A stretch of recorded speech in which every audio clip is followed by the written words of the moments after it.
Hey everybody, welcome to Culinary Characters Unlocked. I'm David Page. On this episode, a chef who pretty much grew up in her parents' legendary Chinese restaurant, House of Nanking in San Francisco, and who's now carrying on that family legacy at another restaurant that's similar but different. Here's Kathy Fang. Chef, thanks for joining me. How are you? I'm doing very well. How about yourself? Could not be better. How are things in San Francisco, one of my favorite cities? San Francisco's good. It's kind of chilly. We're going through June gloom right now. Yeah, but when it's beautiful out there, it's the most beautiful. It is. I might be biased, born and raised here, but it is a stunning city. It's also an ungodly food town. Yes, I feel very lucky to have grown up here and experienced the diversity through food here. I get to try almost any kind of cultural cuisine that you can think of, and I feel like it just gets better and better. I was reading an article about you that said when you were still in school, you would go restaurant hopping with your friends. You'd go to places like the Taddage Grill. Yeah. Maybe the oldest restaurant in San Francisco. They're known for their cioppino. Yes. You're carrying a relatively sophisticated palate around. It's really interesting. I don't know if this is like a San Francisco thing too, but growing up, with these middle school and high school kids, I just remember all of us being like foodies, right? Like self-proclaimed foodies. And we truly loved food. That was like a big part of what we wanted to do. A lot of kids want to go to the mall. We would want to go to restaurants and try different places. And it just so happens one of my friends, their family owned Alioto's, a really famous seafood restaurant. A couple of them were Italian. And so I think between Chinese people, Italian people, food culture is just really big. At home, we talk about food. We have amazing grandparents and relatives who know how to cook. Some of us had families in the restaurant business. So I think it was just kind of a natural thing that connected all of us. And yeah, we would go places like Taddage Grill. We would host all our birthday parties at restaurants versus, Chuck E. Cheese. Believe it or not, we've never had like a Chuck E. Cheese birthday as a kid. Congratulations. Yeah, I was always at a nice restaurant. That's a whole community which seems to feel that you live to eat. Yes. You don't eat to live. Yes. And you can argue that that's kind of a kicking off point for all sorts of appreciations of culture and life. Yeah, I think that's the gateway, right? That's the easiest entry point into getting to know other people and their culture and bringing people together. People say culture bridges people together, and food is the number one way to do that. It's a neutral topic as well. Everybody loves to eat, and it's the easiest way for someone to understand something is through food. Yeah, you also kind of get a window into people when you're eating. It's like, I don't trust anyone who won't share. Yes. Here's a funny thing. I did this little tidbit with Coffee Meets Bagel. I don't know. Do you know what Coffee Meets Bagel is? No, what is Coffee Meets Bagel? Coffee Meets Bagel is a dating app. All the young people are using it now to meet people. And during the interview, I'm not on it, but they were doing a sort of like a chef thing, interview chefs and food and love and all that. On the interview, I talked about how going on a date and having Chinese food is actually like the perfect first date. And that's because Chinese food is all about sharing. It's not like individual a la carte dining. And so when you have to make a simple decision on your first date with the guy, it's really telling to see how they act, even within those first, 10 minutes. Like you said, will they share? Are they going to be really finicky about things, right? Are they going to be not making any concessions, really picky? And I get to see it at the restaurant all the time. I see people go on dates all the time, and it becomes this struggle. You're kind of like, oh, this must be kind of like a first date or something. Can you tell by their behavior whether or not they've got a future? Oh, I can totally tell. I'm always watching people. It's the chef's job to watch them eat and see if they're truly enjoying. Are they having a good time? Is something going on? Even the interaction of ordering, you can tell, like, they're going to make it, they're not going to make it. You know what else I don't trust? Like, couples go out for dinner for the first time. Mm-hmm. The couple that doesn't just say, oh, just split it down the middle and wants to figure out who had the tuna salad. Yes. Not going to work. No, definitely not. You grew up literally in the restaurant, correct? I did, yeah. So I was 7 when my parents opened House of Nanking, Peter and Lily, and Well, don't gloss over that.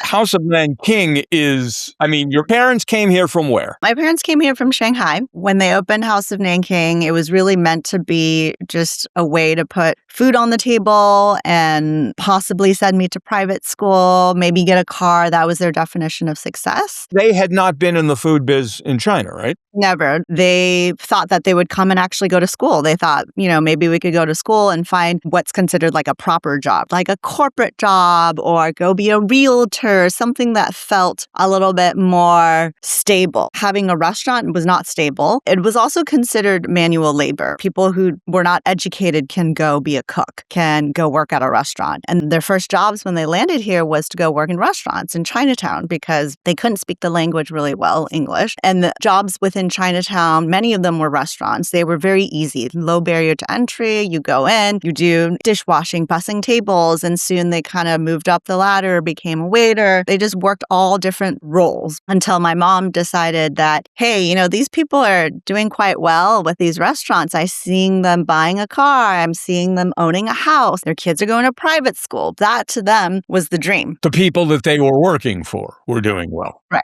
And so they said, we could save money and give this a shot. Although they've never opened a restaurant, my dad's never been trained as a chef. They wanted to give it a shot. So they did. Never in our wildest dreams could we have imagined that House of Nanking would become such an iconic restaurant. Sort of within the first year, it blew up, became super popular and still is, drawing long lines, raving reviews. They kind of just stumbled into the success of this restaurant. What kind of food is it? My dad first started with Shanghainese food because that's where he's from. So he was doing very traditional Chinese food, Shanghainese specifically. What would be Shanghainese? Shanghainese food is relatively sweet, a lot of soy sauce. So things like red braised pork belly with eggs, soup dumplings are a big part of Shanghainese cuisine, pan-fried juicy buns, xinjianbao, things of that nature. And I should know this and I don't, and I apologize. Is Shanghai in Canton? No. When you think of Chinese food, especially in San Francisco, Chinatown, I would say 70% of the food is all from Canton. In fact, when my parents immigrated here, even more, probably even higher. And how would that differ from Shanghainese? Cantonese cuisine is much lighter fare. And so it's very heavy on seafood. A lot of the sauces are actually white or clear based. They don't use a ton of soy sauce, a lot of steamed dishes, and then dim sum. The dim sum that we have at the restaurants with the cart, the hagao, the siu mai, that originates from the southern part of China, from Guangdong, from Canton. Shanghai, which is further up north and further east, their food is a lot heavier, right? With the soy, the sugar, the Shaoxing wine, it's richer. There's also seafood in the cuisine, but when we think of dim sum items from Shanghai, it is more northern style based, so heavy on the wheat. Buns, right? Soup dumplings, it's all wheat based, very few rice based dumpling skins. That would probably be the easiest differentiation when you think about it. Well, your father started out cooking Shanghainese food. Yes. Did he end up having to incorporate Cantonese because of what the public wanted? No, actually, my dad didn't switch into Cantonese because he felt like every restaurant was serving Cantonese food, right? Chinese, American cuisine, heavily based from Cantonese cuisine. And so he wanted to do something different. He thought, you know what? Okay, if Shanghainese cuisine isn't going to work because people aren't ready for it, then we should think of something that the American people can enjoy, something that's accessible. And so that's when my dad started innovating and creating new dishes. We'll be right back. He was taking sesame chicken. That's his version of an orange chicken, but he didn't like that it was heavily battered the way that people were doing it. He thought, the artificial coloring of that orange color, it just didn't sit well with him. And he felt every place was serving that. So he decided to make a slightly spicier version, not heavily battered, very crispy. So it's got some spice, a little less sweet. Then he paired it with sweet potatoes because he thought, well, American people love turkey and sweet potato, kind of like a Thanksgiving inspired dish. People should try chicken and sweet potato if they love turkey and sweet potato. And that became such a huge hit that you can't think of House of Nanking without thinking Nanking Sesame Chicken. Out of all the dishes that my dad have created at the restaurant and all the meals that I've had growing up, sesame chicken is the one that's most dominant in my life and in so many ways. The most obvious being that this is the dish that put House of Nanking on the map, right? This is the dish that kind of turned everything around for us. I grew up watching so many people eat this dish. Regulars who'd come here 3 to 4 days a week, and there's this kind of routine that I see people, that it was just very enjoyable for me as a kid, which is kind of weird, right? This is why I'm in the food industry that even as a kid, there's something that I relished. It was almost like meditation or something, just watching someone doing the same thing over and over and getting so much joy from it. And it was very common that it would be this sesame chicken dish. The other aspect is that this dish, the popularity transcends generations. So I grew up eating it, loving it. My younger cousins also grew up loving it. So like my uncles would come and get it for takeout and bring it back home for his daughter. We have a lot of dishes that my family members would like, but consistently every single family member would always want that sesame chicken. And now my kids, who are 6 and 8, love the sesame chicken, right? They will ask me when I come home, oh, Mom, did you bring me some sesame chicken? Or can I get sesame chicken when you pick me up from school today? There's something about that dish that beats every single dish on the menu. The dumplings are lovely. They're great. You know, my dad does the peanut sauce and all that. No, but it's always that sesame chicken that through all of our generations, everybody loves it.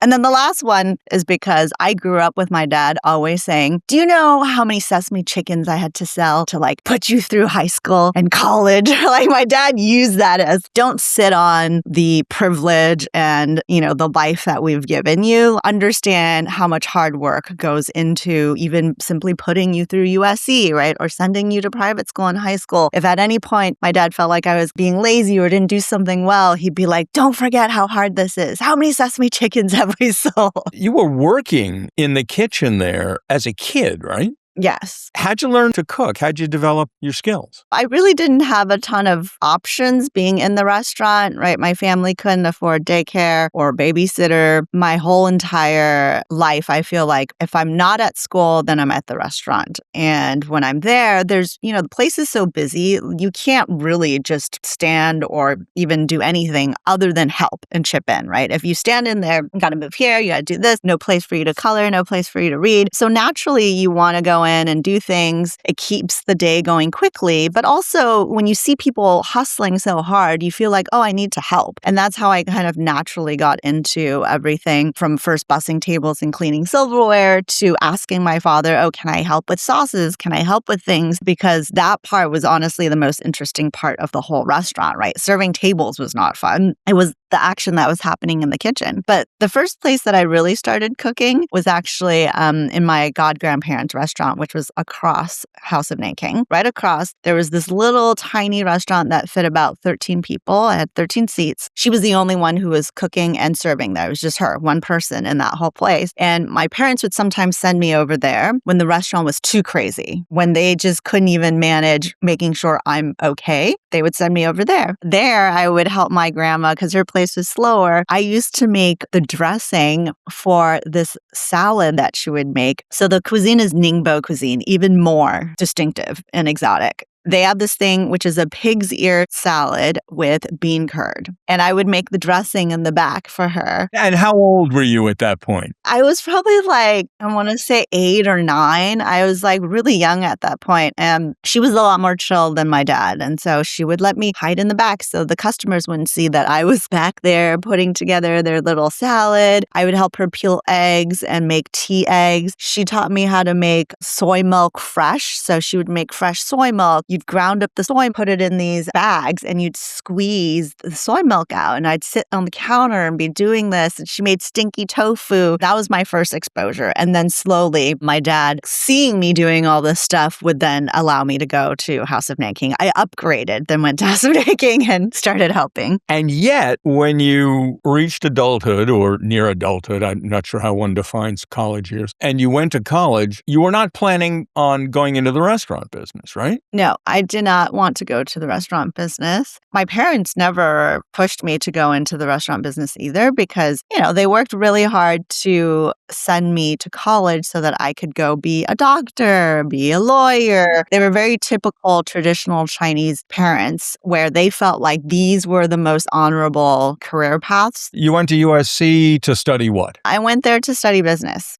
Initially, I was going to go be a doctor, but then I realized that I'm deathly scared of needles and hospitals kind of like freak me out. I was really like wanting to just please my parents and my elders, right? Just kind of follow whatever they said. But then once I went to college, realizing that probably wouldn't make any sense for me to do, I switched into business because the next best thing would be to find a corporate job. And that didn't last very long either. I started working at Merrill Lynch and then I worked at Johnson & Johnson. Everything about being there was just very stifling to me. I felt very uninspired. I was just not happy there. I decided I have to do something that I am passionate about, something that like I love, and it always came back to food, right? So what'd you do? I told my dad that I was going to quit and move back to San Francisco and come help out at the restaurant because I needed to come back to where I feel like I fell in love with food first. It's a little scary to think, okay, this is what I want to do, even though all my life I kept telling myself, this is not what I want to do. I love the restaurant atmosphere and everything, but I always thought, hey, this is really sad if like I can't have, my family dinners, I won't have holidays, right? Like I see all these people having a good time together. That's not going to be me because I'm going to be working. So I wanted to go back and see if I'm here day to day like I was when I was younger, am I still going to feel the same way? Will that feeling come back because I've been away from it for so long? And when I went back, I was there for a full year working every single day. No, I didn't feel that way. I actually really loved being back in that space. And what were you doing? Were you cooking? Were you managing? I was doing everything from serving, from cooking, creating dishes, interacting with customers, managing. I basically did what my parents do on a day-to-day basis. It was so much fun. And I didn't feel like I had any issues with the schedule. I was just like, this is actually okay. I don't mind it at all. We do have flexibility in that now that the place has been around for so long, we could take holidays if we needed, right? So there is actually flexibility. It's just not in the traditional sense. And so I decided I'm going to go to culinary school and get an actual education around all of this because the only education I ever had around it was just growing up in the restaurant. And that sort of turned around the whole thing. I did 1 year at the restaurant, went to culinary school, came back and decided I wanted to open a restaurant with my dad. Well, I read a story that said you came back and your dad said to you, nah, I don't want you in this kitchen or something. You have to go out on your own. What did he say? What kind of jump-started this idea of like opening a restaurant is that having the three of us at House of Nanking was kind of overkill, right? We didn't need all three of us there. The place is really technically my mom and my dad's place. They opened it. I have a lot to offer, obviously. Like I know how to cook. At this point, my dad knows that there's talent here. But having me just be another,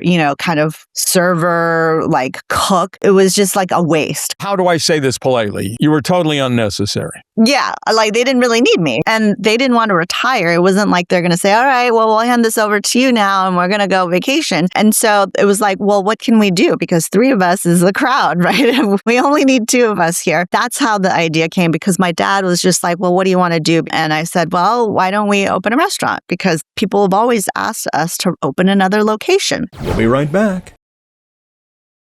We decided that we didn't want to do another House of Nanking. We wanted to create something different because this would actually be a father-daughter venture and not a Peter Lily husband-wife venture. And so it needed a different identity, different branding, and it also allowed for me to be able to express myself as a chef versus simply just building off of what my parents created, creating something entirely new. So what'd you open? So we opened Fang. We decided to name it after our last name because it's an extension of the family. Right now, we've moved into the second generation, but still working with my father. And we always wanted a place that felt like an extension of our home. House of Nanking is really small. It's really rambunctious. You're sharing tables. And people have always asked us, we want to do, an event there. We want to do a buyout. We want to do a rehearsal dinner. And we can never do any of these things because the place is just so small. So when we decided to open Fang, we wanted it to be something larger, a place where people go and celebrate, a place that people can sit down and actually enjoy the meal without getting pushed out and rushed out for like the next group to come in. That's why we ended up naming it Fang. We wanted it to be an extension of our home, a place where you can just relax and have a good meal. It's you and your father, but I get the sense that you run it. We equally run it because it's 50-50, but I do a lot of the management and the growth growth of the business. I've taken that place and we do catering now. I grew a whole events space out of that. We do corporate events, weddings, all these things. My dad really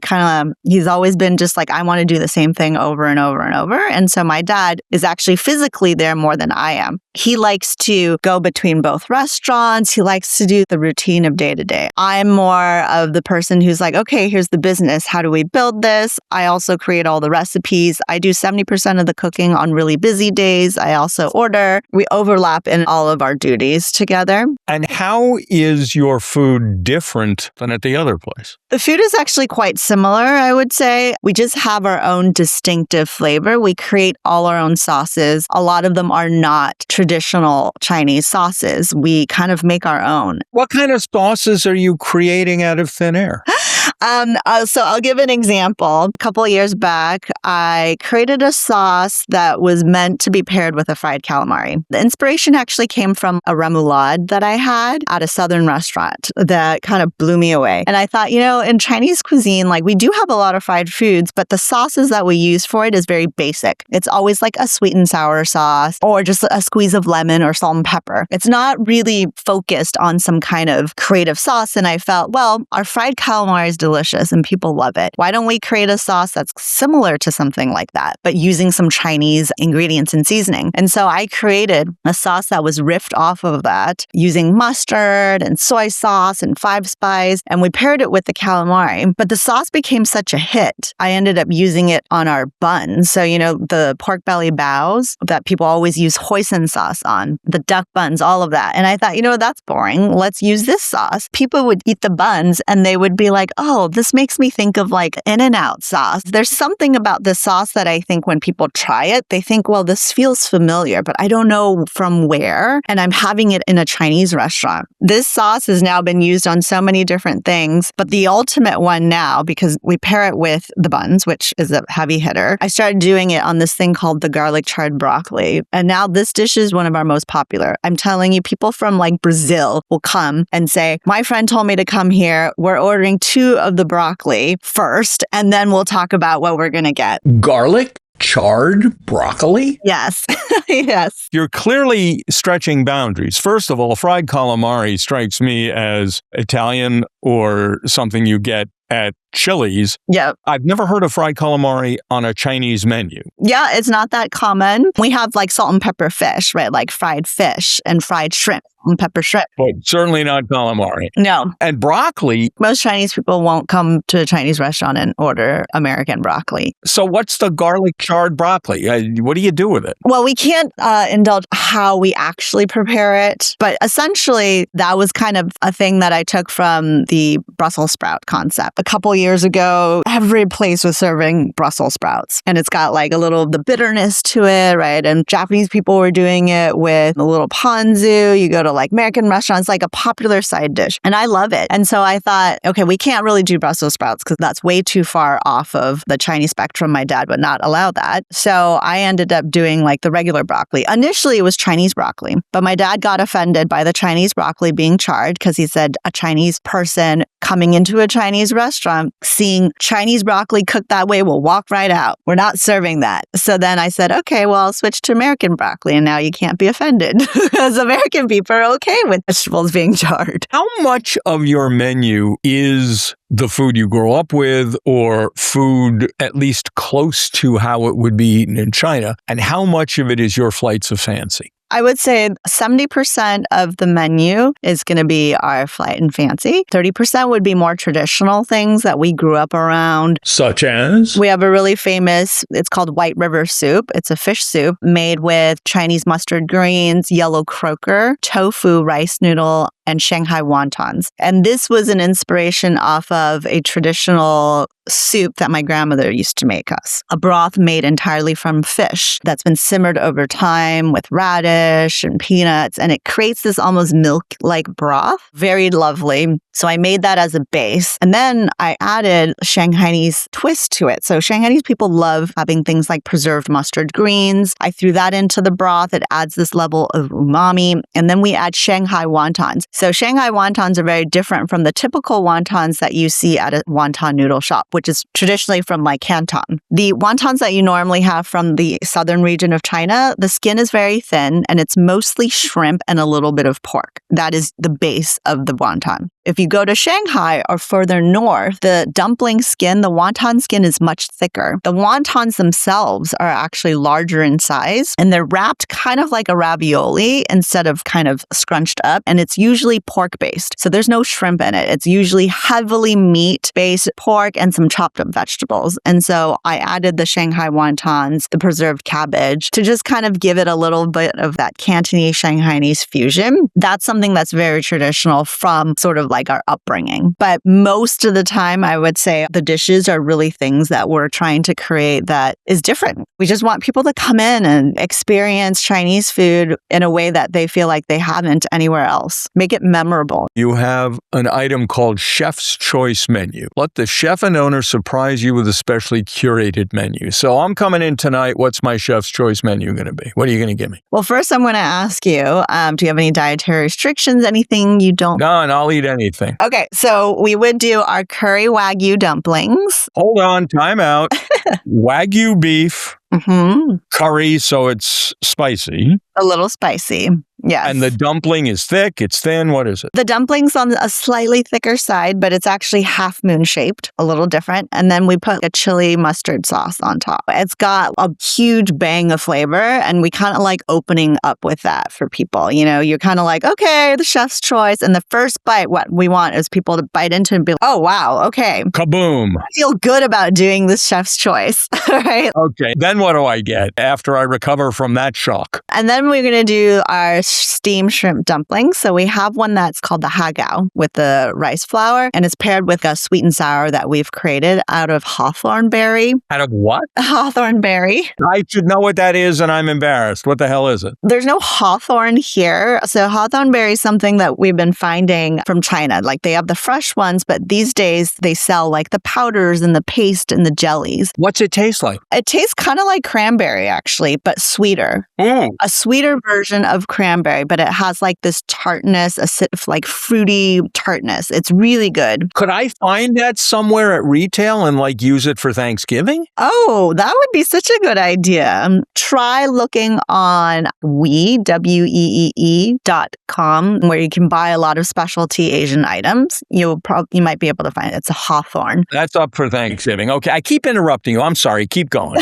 We're still putting this meal together. So you have savory, spicy. Now we're moving on to something sweet, right? Sweet and a little tart and tangy. And then we're doing the buns after that, right? The buns, which I talked about, which are famous, are pork belly bao. Soft, fluffy buns with a crispy pork belly, with our secret sauce, with pickled vegetables and cilantro. You eat it like a little soft taco. And so that's kind of like the little starters that we get you on. Then I would do our lotus chicken. So the lotus chicken is a sauteed chicken breast with soy chili garlic sauce, super tender. People will bite into it and be, wow, I've never had chicken breast so tender, like sauteed, right out of the wok. Then it's the crispy honey chili short rib. That is our signature dish from Fang that we created. And it's the only dish on the menu that actually was made between the three of us. When I say it's my mom, my dad, and myself, because usually the dishes are either I create it or my dad or a combination between the two of us, but never with my mom. That one is served with Shanghai baby bok choy. And then we will do the poached fish. So these are all the main dishes. Poached white fish. It's the most tender fish you'll ever have. It just melts in your mouth with chili black bean sauce. Then, of course, vegetable side, the garlic charred broccoli. And then we're going to finish with the sizzling fried rice. It's almost like a tasting menu, but not little itty bitty bites. Like you're going to be really full. You're going to carry me out in a wheelbarrow. That's how we like to dine. If you go to a Shanghainese family to eat, we have a lazy Susan in our house, and there's always about 10 to 12 dishes on there. If the table is empty, it means they didn't cook enough. The ultimate compliment is like, oh, we can't finish. There's so much food, and everybody takes some food home. That's sort of the culture. What a wonderful way to eat, to live, to socialize. Do you think Chinese food gets the respect it deserves in the United States?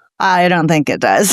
It's one of the world's great cuisines, and it's many cuisines. I mean, it's a huge and diverse country, but so many people see it as, General Tso's chicken in a takeout box. Yes. I don't think Chinese cuisine gets the cred that it deserves, but I don't necessarily have any issue with it because I think that Chinese cuisine is one of the most complicated cuisines in the world. It is so diverse. There's so much depth to it. I mean, it comes from thousands of years of history. Even Chinese people themselves have not been able to experience the depth of the cuisine. So that in itself, I think, is a barrier. That's a barrier for people to understand how rich this cuisine is. And when you think about the exposure that the people have had to the cuisine in the US, is still a very limited amount of exposure. We created our own cuisine, Chinese American cuisine. It's not part of the Great Eight, but it should be considered. The Great Eight, are those the seminal Chinese cuisines? Yeah, Great Eight, people talk about in China, 8 of the biggest cuisines. Well, Cantonese, Hunan, and Sichuan have a reasonable foothold in America. Cantonese was first. Yes, but we haven't even really scratched the surface here. And so that is why, it'll take a really long time for us to kind of get to that point here in the US. We started with Chinese American cuisine, and then people got more familiar because of people like my father and people who started kind of experimenting and saying, hey, instead of having mugu gai pan or mushu pork, try something different, right? It kind of takes people pushing these boundaries, opening new places, taking risks. And now you're seeing a lot of Szechuan cuisine and everyone's an expert in soup dumplings now all of a sudden. And then there's the pan fried juice. So there are these trends. There's Xi'an barbecue and hot pot. So it's growing. Yeah, hot pot's having a moment, or maybe the moment is past. I don't know, but yeah. Yeah. So it'll continue. It'll just take a lot of time. What do you think of Americans' relationship with food? The way we eat in this country? I think there's 2 parts to it. And my thoughts might be only a category of it because I'm in San Francisco. And so being here, I think around the people who are from here, it influences what it is. It may not be for the rest of the country. But from what I can see, the first part is that it is all about enjoyment. There's a little bit of sort of decadence in that type of enjoyment. And then the other aspect of it is for us here, a lot of it now is about speed and efficiency. That is something that has become really big culturally with food in the Bay Area. Maybe because of the location, we're also in Soma, which is the tech hub. But everything surrounding food is about how are we going to be using technology to help us service people faster. People don't want to have long, elaborate meals. People want things instantaneously. I want to order it online. It's kind of shifting how we enjoy food. People are eating dinner earlier. People are drinking less, right? There's this shift from it used to be what I feel like when I grew up at the restaurant. People loved having delicious food and drink. They would be hanging out on the street with the beer, talking, socializing. It was a form of kind of getting together and having fun. I always thought of food and sporting events. It's this thing that people do and it's fun and it's enjoyable and it can be gluttonous. And then this shift has now gone to, we don't do that. And we want things to be efficient. I think that's terrible. It's the relationship around food is all through these trends. Doesn't that impact how you have to do? I spoke to I actually can't remember which one, but I had a Michelin star winning chef on the podcast who said at her legendary restaurant, I can't remember who it was, and I apologize for that, but she said they've had to change to faster service because that's what people demand. Yeah, they can't sit through a meal. And a lot of people now, they're not really having food at a place necessarily for a social purpose, right? We have people eating together on their phones. That's super common, 4 people at a table, and they're just on their phones waiting for the food. And then the whole concept of the phone eats first. You got to take photos, and by the time you eat, it's cold. They're not really there to eat or enjoy. They do want people to know that they were cool enough to go to a cool place to have the food. Right, right, exactly. So it's a form of theater as opposed to enjoyment. You're a first-generation American. Your parents are immigrants. Yes. The restaurant business has depended heavily on immigrants, documented and undocumented. Mm-hmm. Given the current climate in America, is this impacting your employees? How do you feel about? Yeah, I mean, the James Beard Awards were just held, and for the second year in a row, many of the winners talked about their concerns about immigration and the food biz. Your thoughts? Yeah, of course, I feel like all the restaurants here are built upon the immigrants. And I think people forget. They forget the people who are back there making the food and making all of this happen. They come in and they just think, oh, this kind of magically appears. And sometimes I feel like these days, even restaurants get like villainized over, there's like a lot of drama between social media and restaurants and people who work in that space these days. Even with all this happening with immigrants, is that social media has made it easy for someone to walk into one place and feel entitled to have that perfect experience. And when they don't, they can say something and it can bring down an entire system that they forget supports 20, 30, 40, 50 families. You have to understand how hard it is to open a business to support all these people and lives coming off of the pandemic. And so it's quite sad. I feel like that whole business gets misunderstood and gets taken for granted. And then on top of that, you put the fear that all of us have around people coming in and taking us away, like as if we haven't contributed or added or be a part of this community and country. So it's a pretty sad situation, especially with,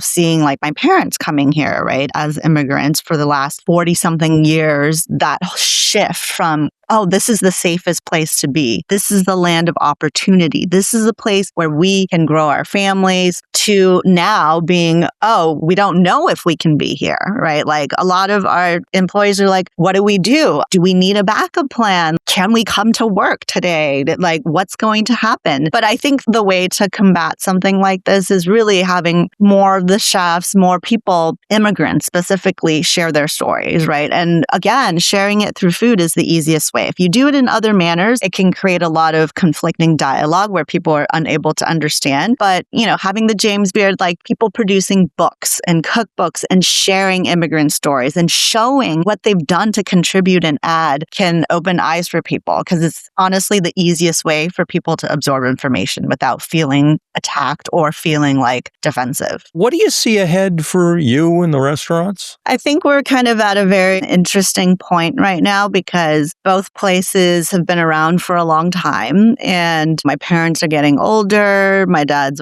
76? My mom just turned 77. They want to work every single day, but we're trying to shift it so that they don't have to. We have to think about what this means for the two places that we've built together. What do they envision? Because I don't want to do anything that they don't want for the two places. It's a family business. My parents like to keep things where they are. My dad, my family are not risk takers. They don't want us to go open chains and do this crazy thing with it because he feels like it'll lose the soul of the two places. So number one, it's maintaining and managing the two places. Two, I love creating and building. And so I'm trying to find ways to build an extension of these brands. And so I want to do like a sauce line. I want to eventually do a frozen line. There's just ways that I think we can share our food without necessarily going and opening brick and mortars. Like we don't have to do that. And if we're following things within the trajectory of how people approach food these days, which is efficiency, they want to do things quick. A lot of people are trying to cook at home, but they need ways to do it that doesn't require them to really cook. It's kind of following within that trend, but allowing people to taste House of Nanking and taste Fang. Chef, it's been an absolute pleasure to meet you and to have this conversation. Congratulations on everything you've achieved and keeping your family legacy rolling. I want to wish you the best of luck with continued success going forward. Thank you, David, for having me. This was a huge pleasure and honor of mine. And hopefully you'll come visit us in one of the restaurants. You'll get to try the full chef curated meal. Absolutely. Thank you, Chef. Thank you. Kathy Fang on Culinary Characters Unlocked. I'm David Page, and I'll see you next time.